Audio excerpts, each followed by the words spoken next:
Бурса – один из турецких городов, где селились крымские татары, эмигрировавшие из Крыма в XVIII-XIX веках. Тогда переселенцам позволяли размещаться компактно на окраинах. Osmanlı-Rus Savaşı'ndan sonra işte başta Romanya sonra Bulgaristan'a göçken Tatarların sonradan tekrar ak topraklara, Türkiye'ye göçüp gelgen Tatarların ilk yerleşken muhitler buraları. Bursa'da Tatarların ilk yerleştirilgen mahallelerden işte Yeni Mahalle, Alacaarka, bunun gibi mahalleler hep Kırım Tatarlarının iskan edilgen yerler. Buralara yerleştirilgen başta. Merkezi yerlerge işte Ulu Cami, heykel, merkezi çarşı taraflara bizim Kırımlı soydaşlarımızın inmelerine izin vermegenler. Onlar kendi mahallelerinde yaşayan. В этом месте, в современном районе Йылдырым, ранее располагалось старинное крымско-татарское кладбище.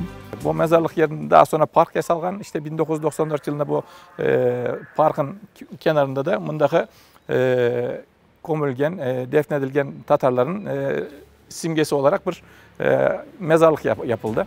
Сейчас в этом парке крымские татары Бурсы традиционно отмечают важные для народа даты. Со временем крымско-татарские переселенцы стали полноценными активными горожанами. Для них был построен мост, сохранившийся до наших дней.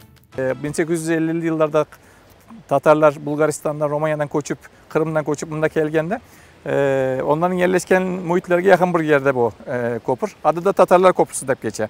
Bilgenimiz kadarıyla bundaki işte devletin ya da belediyenin yaptırgan bir köprü deyip bilemiz. Недалеко от моста еще одна крымско-татарская достопримечательность Бурсы – мечеть Татар-Джами. 1836 senesinde kurulgan.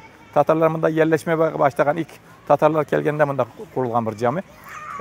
Sonrasında işte belediyenin şeyiyle tamirler çeşitli senelerde tamirler yaptırılgan bir cami.